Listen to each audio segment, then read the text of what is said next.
Aujourd'hui, je vous propose de découvrir un nouveau format, que nous appellerons intelligemment l'art et la guerre. L'idée est de découvrir une œuvre inspirée par la guerre, et à travers elle, voir comment on communiquait sur la guerre et comment celle-ci pouvait être vécue selon les époques. Et ça a touché tous les domaines, peinture, sculpture, littérature, musique. Et aujourd'hui, on va commencer par la chanson Comprenez-vous, ou aussi appelée Critique de la tulipe à Madame de Pompadour. Elle a été composée suite à l'énorme défaite des Français à Rosbach contre les Prussiens de Frédéric II. Donc je vous propose de survoler la bataille pour ensuite se concentrer sur la chanson et sur sa qualité pré-révolutionnaire.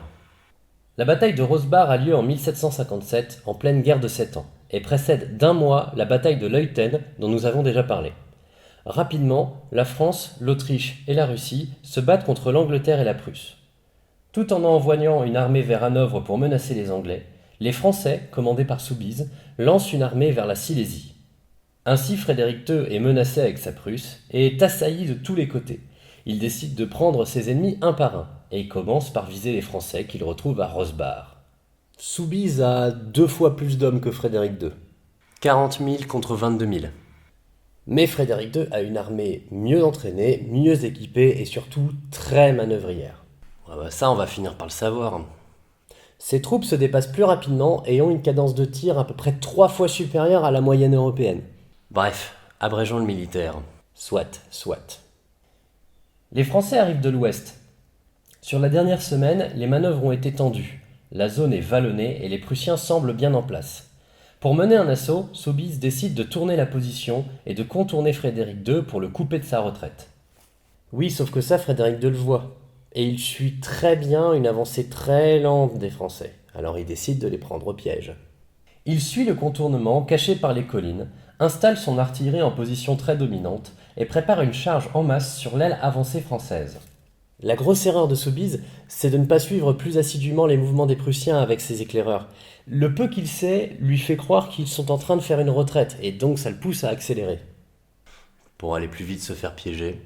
Lorsque l'avant-garde française découvre l'artillerie postée en colline, elle croit que celle-ci couvre une retraite. L'énorme charge prussienne les surprend donc et les dissout très rapidement. Les 2 colonnes françaises arrivent alors à portée de tir du barrage de canons. Là, Soubise commence à comprendre, mais il n'arrive pas à réorganiser une ligne d'assaut. À l'ouest arrive la cavalerie prussienne, au nord-ouest ce sont les canons, et au nord l'infanterie qui déroule un feu très nourri et efficace. Là, il est difficile de dire si c'est vraiment un ordre oblique ou non. C'est surtout une superbe manœuvre qui brise une aile gratuitement et engage un centre français totalement désorganisé. En peu de temps, la cohésion de l'armée de Soubise disparaît. Soumis à l'artillerie, sans cavalerie au soutien et sous un feu nourri, les soldats fuient et sont poursuivis et massacrés. Au total, les Prussiens ont moins de 1000 morts. Certaines sources parlent même d'une simple centaine. Alors qu'en face, c'est 13 000 pertes, dont 6 généraux, 260 officiers, et sans parler de la perte de 60 canons. Ce résultat est un désastre militaire pour les Français. Ce qui reste de l'armée de Soubise se replie en désordre et perd complètement pied sur le front allemand. Si Frédéric II n'est pas beaucoup plus avancé, Mais ça va venir avec Leuthen. la nouvelle de la défaite jette un énorme discrédit sur les nobles, la cour et Soubise en France. Pour vous donner une idée, Frédéric II a surnommé cette bataille qui a duré moins de 2 heures la balade de Rosbach. Dur. Et c'est bien le sujet de notre chanson, qui s'en prend directement à Madame la marquise de Pompadour, favorite du roi Louis XV. Ça n'a rien à voir. Que je vous explique. À l'époque, il est de notoriété publique que la marquise de Pompadour fait favoriser certains de ses amis pour des postes. Et Soubise fait partie de ses amis, qui se retrouve nommé général pour la gloire. Avec les conséquences qu'on lui connaît. Bref. La chanson est écrite du point de vue d'un soldat qui était présent à Rosbach et qui s'agresse directement à la marquise de Pompadour, en répétant inlassablement « Comprenez-vous ».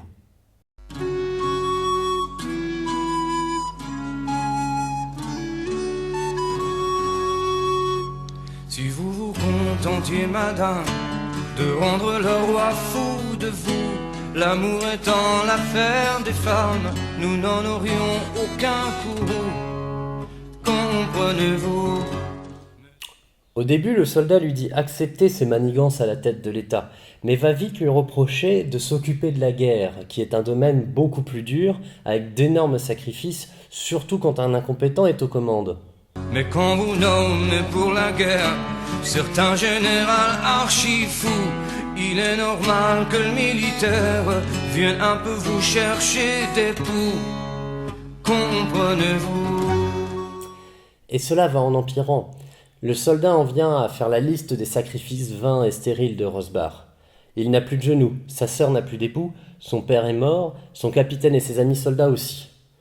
Il en vient même à citer Soubise directement. Tous ses amis, chère marquise, seraient aujourd'hui parmi nous. Si vous n'aviez nommé Soubise, c'est incapable ce filou. Comprenez-vous? Bah ouais, c'est pas la joie. Comme il dit dans la chanson, c'est pas un jeu la guerre. Le dernier couplet est encore plus violent puisqu'il fait part du ras-le-bol des soldats envers ces manigances de la cour.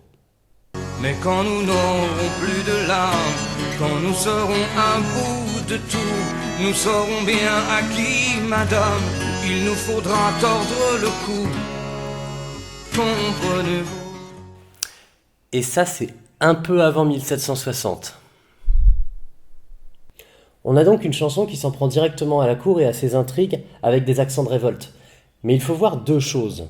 1. Le problème Soubise. En fait, Soubise n'est pas un incompétent fini. Il est pas brillant, mais il fait le boulot. Bon, ça justifie pas son titre de maréchal, hein. Enfin, retenez que le procès de Soubise finalement n'est qu'un prétexte. La véritable cible ici, c'est la cour et son déphasage total avec la réalité du peuple. 2. Le soldat, c'est le peuple.